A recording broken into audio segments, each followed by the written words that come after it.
So that's inspirationcruises.com/Evans. And we want you to go with us to Israel. Let me also say, we're coming up on the end of the year here at Christmas time. If you're looking for gift ideas, give someone a subscription to endtimes.com. And you can see it there on the website where you can give a gift subscription for a month or for a year.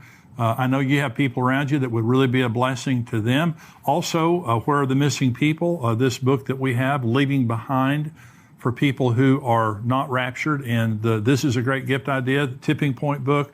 You can go on exomarriage.com and find those, or amazon.com. But if you're buying multiples now of this book, go to missingpeoplebook.com and you'll get the best discounts. We have great discounts for multiple copies of this. So that's a great gift idea. Well, I'm very honored today to have Rabbi Hanan Kopietsky joining me. He was born in Jerusalem. He studied at Hebrew University, and he has founded organizations to help Jews to migrate back to Israel. And he is the team leader for the Red Heifer Project for B'nai Israel. They work alongside the Temple Institute, and he's married with 3 children, and they live in Ephrat in the hills right outside of Jerusalem in Judah there. Rabbi, it's good to have you with us.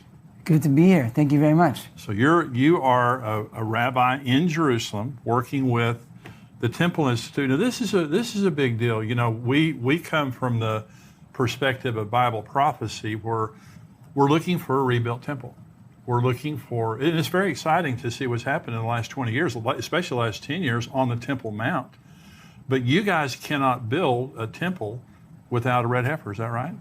Yes, almost precisely. Unless if all the Jews got together and said, we want to build today the temple, so then we could also put aside those commandments of basically purification.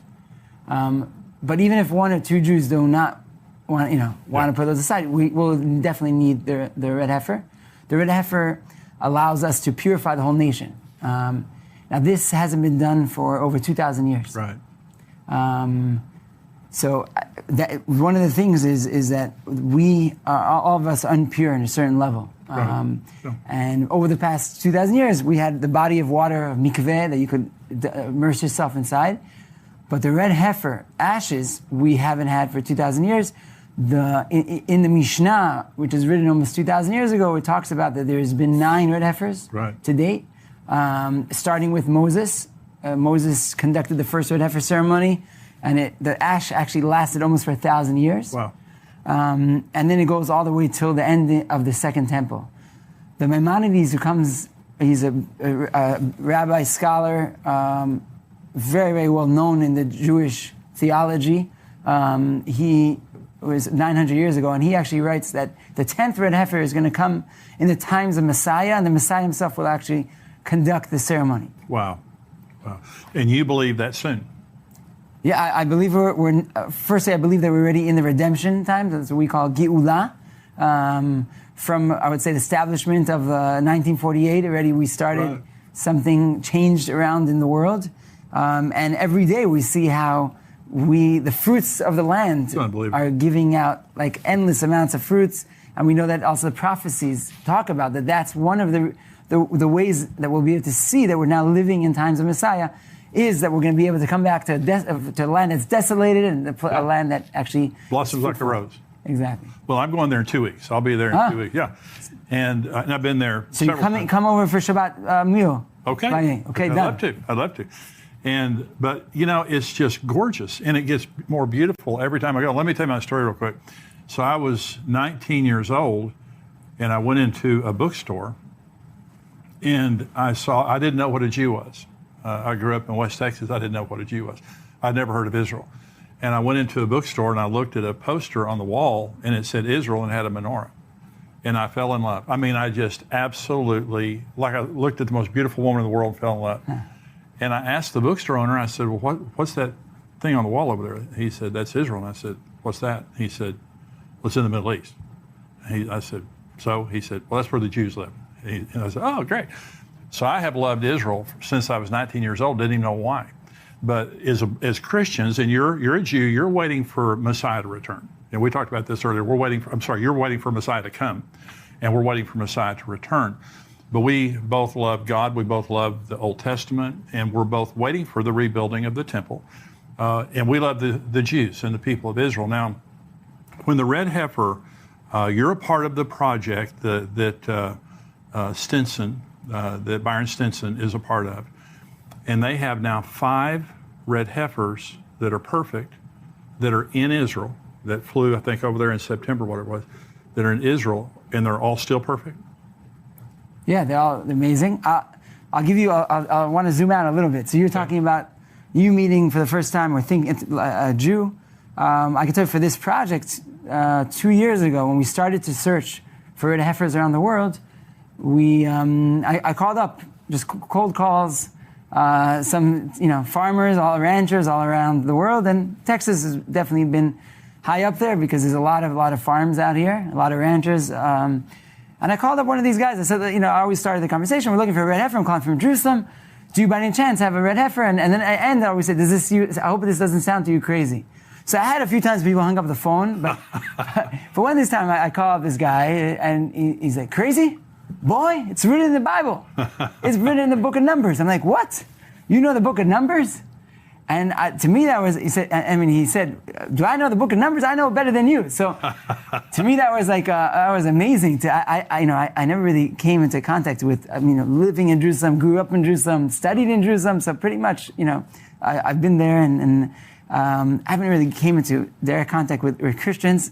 I heard about, the Bible Belt and stuff, but I never really understood that, these true believers around the world and that are really connected to the Bible. And it was just amazing as a Jew coming from Israel, from Jerusalem, to see that. So just a little bit about the project. So we've been searching. Byron's been our guy here. Yeah. He's been amazing. We've gone to all around putting out ad magazines to try to find, because one of the issues, and here I'm sure a lot of you guys heard about the red heifer. I'll just say the 5 rules of the red heifer. So firstly, it needs to be a pure red heifer that nothing happened to it from when it was born. It's not limping. It doesn't have any blemishes. It doesn't have any ear tags because that's a blemish. Right. That was one of our biggest issues, is that people would put ear tags. It can't have any black or white hairs. And having black or white hairs means more than one. So it can have one, but not more than that. And it needs to have, of course, all the hairs to be red, anywhere from ketchup red till cherry red. All those are good. You're not a yoke on it, anything. You can't sit on it. And the last thing, it needs to be in its 3rd year. So in its 3rd year, it means it needs to be 2 years and 1 month, and then it's good to go. And therefore, because there's so many rules out there, that God commanded us, it makes it very rare to actually have all those come together. With that said, we're now living in a time where there's plenty, and we have, I'm sure you guys know this stat better than me, but if I'm saying there's 250,000 ranches here in Texas, just in Texas. Okay, so imagine every ranch has an average of 50 cows. So we're talking about a lot of cows, and that's where we start to go out and search. Right. And thank God we were very fortunate to be able to find the red heifers. And there's a few stories on the way, but I'll just say that bringing them to Israel was just as hard as actually finding them. Yeah. There's an embargo to bring livestock to Israel. It hasn't happened, mainly from different disease between the countries they're very worried about. And we actually were able to bring them in on a special permit. We brought them in as pets. That's how we got them in.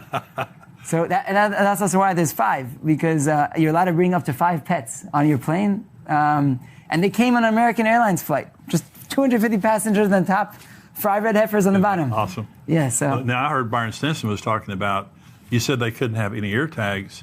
The guy that was supposed to come in and put the ear tags on them didn't because of COVID. That's correct. Or they'd have been tagged when they got born. So it's really a series of miracles. Ooh. And so now they have to be perfect. How old are they right now? They're around a year and a month. Oh, so we got another year to go.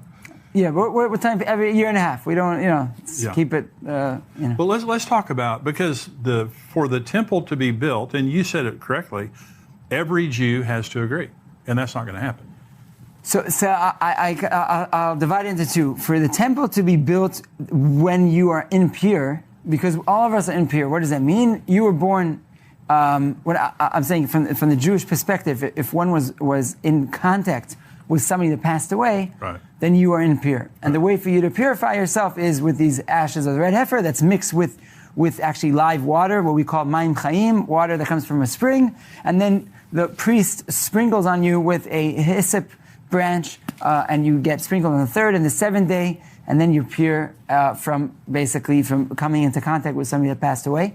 So when you were born in a hospital, most likely 99%, in that week that you've been in the hospital with your mother, you basically became impure because somebody passed away at the same time.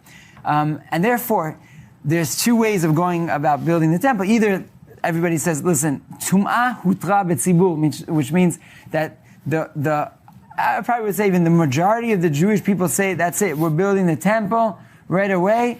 And you could even put aside maybe the side of the purification. But there's another way, and it's even better than doing that, because hutra, which means we allow you if needed. But way better is, and also you don't maybe need the whole nation, you could also have many people coming together, is if you would have the red heifer ashes. That's even on a higher level, and it also would mean something to the Jewish people. You kind of would say it's also a sign from God. That's right. Within Jewish theology and within the Jewish beliefs and traditions, the red heifer is something that we anticipate. Just like Jerusalem is something that we anticipated to coming back into the old city walls. Right. And the same thing with the Temple Mount. The red heifer, from when you're in kindergarten, you learn about the red heifer. And it's something that you know that it's an act of God. To find that red heifer, to bring one to Israel. And then there's other elements that you need. You need a priest, you need a hyssop branch, you need a cedar tree, and then you also, of course, you need the plot of land, which we could also talk about. You have all those elements.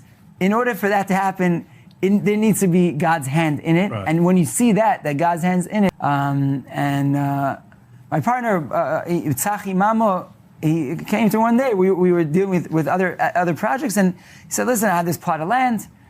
What do you think we should do with it? He said, I had this maybe vision, maybe to do like a restaurant or something that some visitors could come and you could see today how Jerusalem looks, and then maybe a screen that switches and you could see how the temple would look.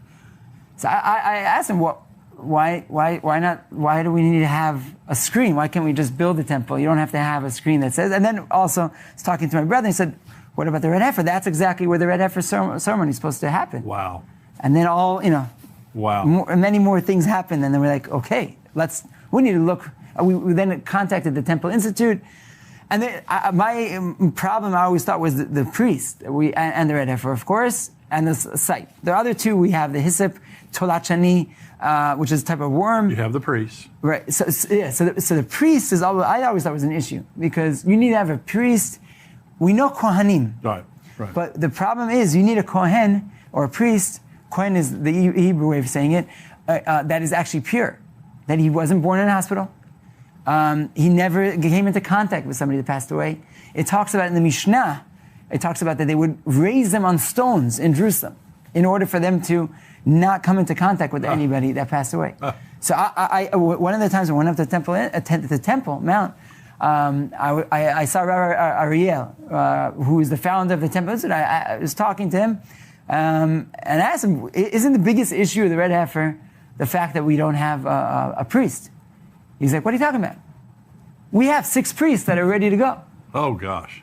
They have been from they were born till today. We have priests that are 13, 14, and 17, and even one that's 19, and they even know the rules of everything that needs to be done. That's not the issue. He said the issue is the place and the cow. Wow. So he said, the place. I said, we have this place. He's like, what?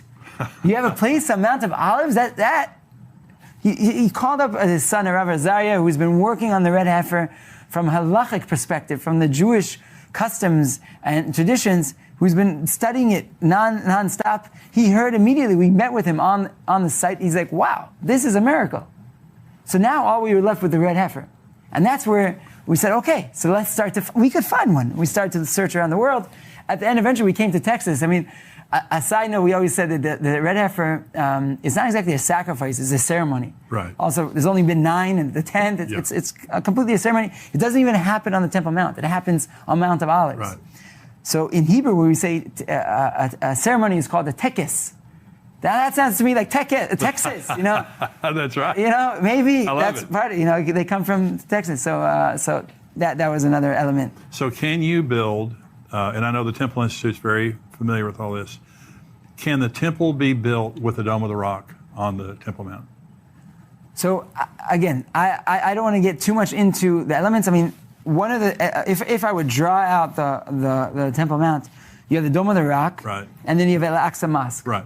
A lot of people mistake and they don't understand there's two structures up there. Right. And you'll see even in the news articles, they're going up to the Al-Aqsa Mosque. Al-Aqsa Mosque, El-Qadse, is on the edge. Okay, it's on the side of the Temple Mount. And actually, it's facing towards Mecca. That's right. the prayer direction. So what's up on the Temple Mount, you have the Al-Aqsa Mosque and you have the Dome of the Rock. The Dome of the Rock is a building that has 8 basically walls, or that's how it's structured. And the Jewish belief is that that's exactly where under it is the dome or the rock that the whole world was created from, the rock that the temple stood. And I think that a lot of the answers I would say is probably we would have to see. We would have to see what would happen. Right. There's a lot of things that have to happen. And I think that the red heifer is the key to the redemption. It's the key to opening all this up. And maybe I'll take it totally, guys, off Christianity, take you off Judaism. I'll take you to the Quran in the Islam. One of the longest chapter in the Quran is called Surat al-Baqarah. It's the chapter of the heifer. Really? Yeah. And in that chapter, it happens to be the second chapter of the Quran, chapter number 2. In verses 60, we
day of they arrived. Okay. And I'll bring you back to the Abraham Accord, so don't get lost in everything I'm saying now. So the year, 2 years ago, in the Jewish calendar is 5,781. Now, it stands for, in the Hebrew letters, is Tafshin Pei Aleph. Now, if you would take the acronym of those letters, it would then say the year of the red heifer. Now, Rav Azariah from the Temple Institute said this years ago. He said this in 2018. And when the year came, he's like, I guess it didn't work out. But truthfully, we found these red heifers, and they were in their mother's womb at that year. Wow. And the following year we found them, and then we're like, okay, we need what's the next acronym of the next year? And it's Tafshin Pei Bet, Teh Shnat Parah B'Yisrael, the year of the red heifers in Israel. So that whole year we were working nonstop for months on top of months upon months to try to bring them to Israel.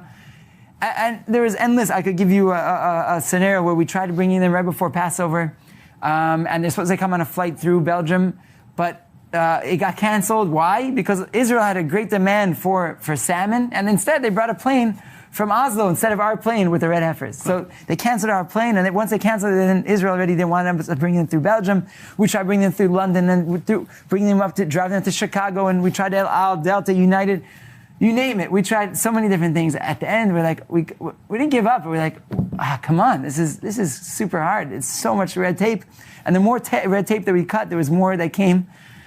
Eventually, they arrived. When did they arrive? They arrived 12 days before the end of that year. So they did. They came to Israel, the year of the red heifers in Israel.